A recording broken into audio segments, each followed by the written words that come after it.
afternoon. I'm Julie Johnson. I'm the College and Career Counselor, and I wanted to talk to you for just a few minutes about NCAA and NAIA. Two very important tools if you intend to play college ball or if you have dreams of playing in the professional leagues. All of that begins in high school with your talent, your ability, your grades. So let's have a little talk about it. You're always welcome to email me if you have questions. And my email is a little bit different than some here at Ryder. It's jbjohnson@wfisd.net. So let's talk first of all about NCAA. You might think of it when you hear someone say, hey, is that a D1 school? Is that a D2 school? And they oversee usually larger universities. They can be private universities, but they are usually larger. And D1 would be like the University of Texas at Austin, Texas A&M, UCLA. Those universities are what we would call a D1 school. A D2 school is maybe the size of MSU here in Wichita Falls. Some other universities, Tarleton State, schools of that size are usually considered D2. They also oversee D3 schools. However, if you go to a D3 school like Howard Payne University in Brownwood, Texas, they don't offer scholarships for student athletes. So D1 and D2 schools do offer those scholarships for student athletes, and they can vary by the amount, by the sport, and by, of course, in the D1 and the D2 classification. So that's just some interesting stuff if you want to stop and think about it. NAIA is usually smaller schools and oftentimes smaller private universities.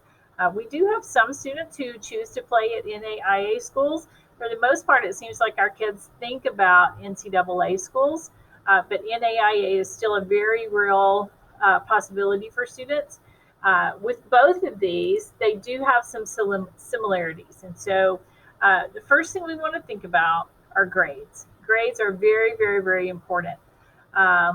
Gone are the days when an athlete can go to school and just have somebody else do their work for them, never go to class. They have to prove themselves in high school first. And so grades in high school are very, very important. So if you want to play college ball, you got to keep your grades up. If you were to fail a class here at Ryder, you have to make up that class. You don't get to go to summer school to make it up. You don't get to make it up in our credit recovery program. You have to sit through that whole class again. So make sure you're making above a 70.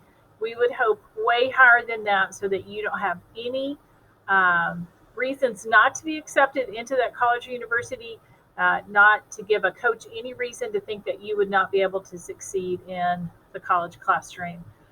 So you do also have to register for each one. NCAA and NAIA both have a website that you go to.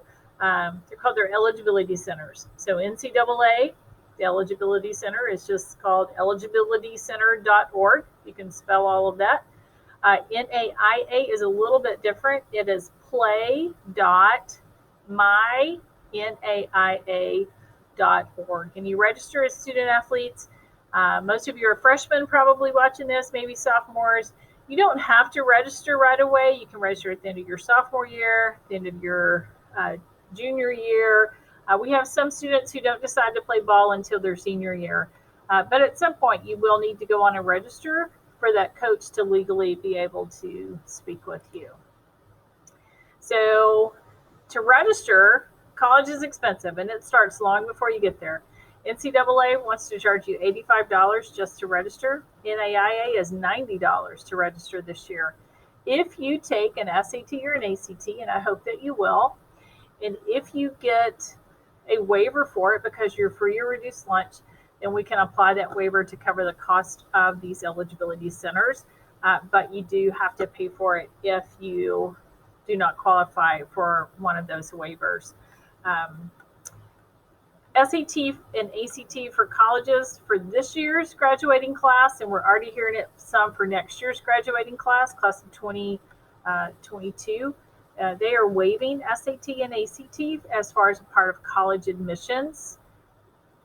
NCAA has also waived student athletes having to provide a score. I can't guarantee for you guys that are younger and hearing this that you will not have to take an SAT or an ACT, so I really encourage you to Think about that. You're welcome to come in and talk with me about it. Not this year, probably as freshmen. Maybe some sophomores will take it. Usually we start taking those tests in our junior year, and definitely want to take them in our senior year if they're going to be required. So my advice, very simply, keep your grades up, take an SAT or an ACT, register for whichever site you want to go to. And we occasionally have kids who will register for both. Keep track of your stats. There are lots of sites out there that can say they will help you be recruited, but you keep track of your stats. So you are your best recruiting tool, and you can do that through your grades and through your ability. So talk to your coaches, listen to them honestly, improve where you can. We can always improve. Just take their advice, seek their advice, and try to make yourself better so that all of those coaches are going to want you to come play for them. And again, feel free to talk to your coach or feel free to email me here at Ryder. Again, my name is Julie Johnson, and my email is jbjohnson@wfisd.net. Thanks.